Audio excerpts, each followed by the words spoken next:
Good afternoon, and I welcome you to Bedtime Bible Stories. My name is Mary, and my nickname is Mira. And today I'll be sharing with you day number 5 from the Bible. Noah did what God told him to do, although he must have seemed very strange to all the other people building a great ark when there was no water around at all. Noah and his sons were at work building the ark for 120 years, while the wicked people around wondered and no doubt laughed at Noah.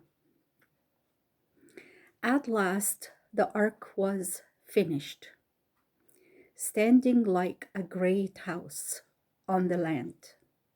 There was a door on one side and a window on the roof to let in the light. Then God said to Noah, "Go into the ark, you and your wife, your 3 sons and their wives, for the flood of waters will come very soon. And take with you animals of all kinds, and birds, and things that creep. Take 7 pairs of those that will be needed by men, and 1 pair of all the rest, so that all kinds of animals will be kept alive on the earth." So Noah and his wife and his 3 sons, Shem, Ham, and Japheth,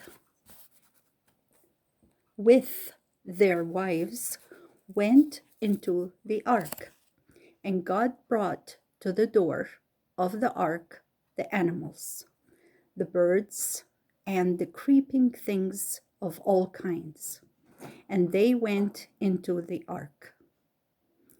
Noah and his sons put them in their places and brought in food for them all. Then the door of the ark was shut, so no more people and no more animals could come in. In a few days, the rain began to fall as it had never fallen before. It seemed as though the heavens were pouring great floods upon the earth. The stream filled. The rivers rose higher and higher, and the ark began to float on the water. The other people left their houses and ran up to the hills. But soon the hills were covered, and all the people on them were drowned. Some had climbed up to the tops of higher mountains, but the water rose higher and higher, until even the mountains were covered, and all the people, wicked as they were drowned in the great sea that now rolled over all the earth, and all the animals, cattle, sheep, oxen, lions, tigers, and all the rest were also drowned. Even the birds were drowned, because their nests in the trees were swept away, and there was no place they could escape the terrible storm. For 40 days and nights, the rain kept on until there was no life remaining outside of the ark. After 40 days, the rain stopped, but the water stayed on the earth for more than 6 months. The ark, with everyone in it, floated over the great sea that covered the land. Then God sent a wind to blow over the water and dry it up. So gradually, the water grew less and less. First, the mountains rose above the water. Then the hills rose up. And finally, the ark ceased to float and lay aground on Mount Ararat.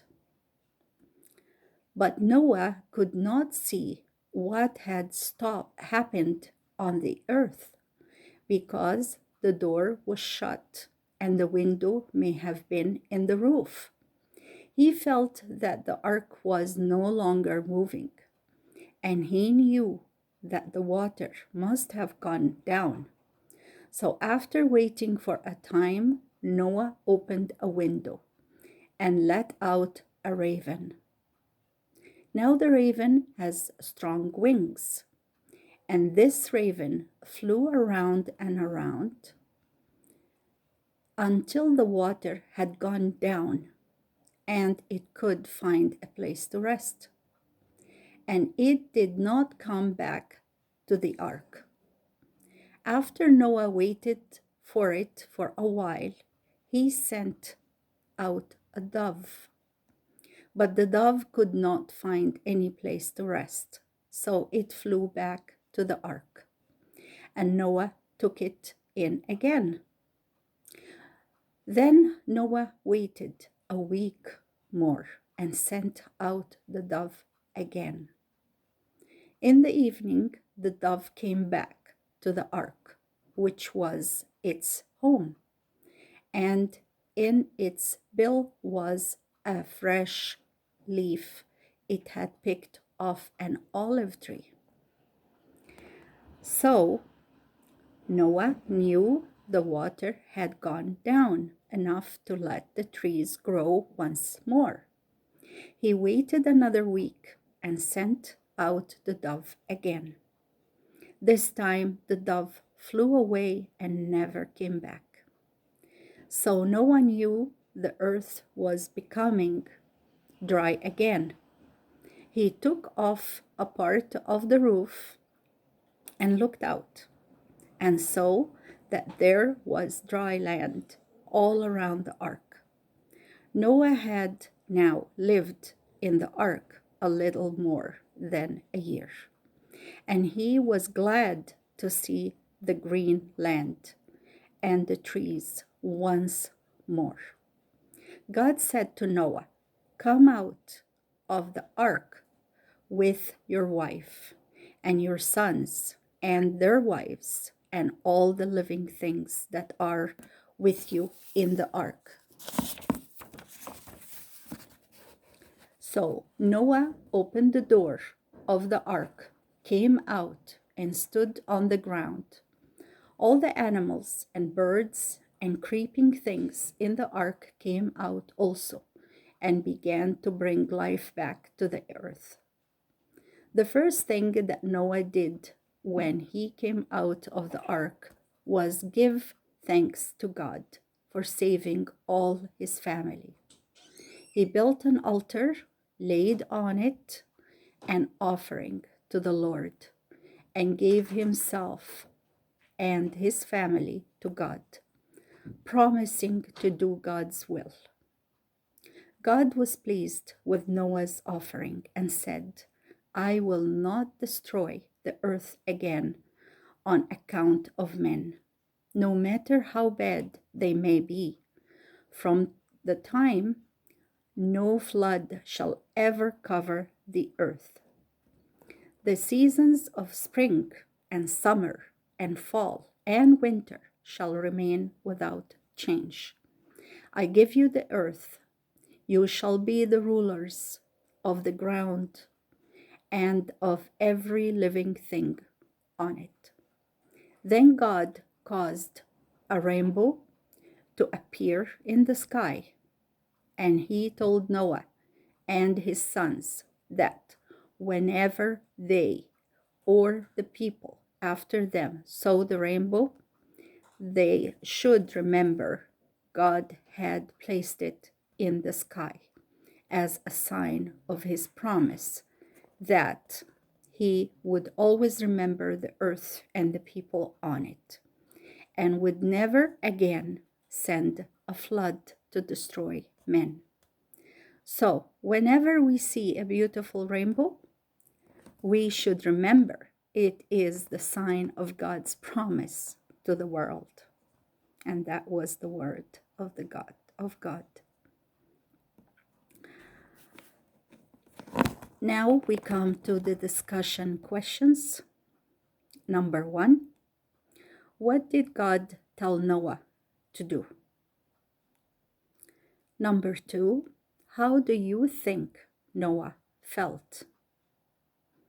And the second part of number 2, what did he do? Number 3, what happened to all the other people? The second part of it, why did God do that? Number 4, after the flood was over, what did Noah do? Number 5, what did God promise Noah? Thank you for listening to those beautiful stories. I hope you will have the chance to answer the questions yourself or with your loved ones. And I hope you enjoyed listening to it and benefiting some news from it. It's really beautiful to go over the stories of the Bible. So have a blessed day, and we'll see you again soon. Bye-bye now. Take care.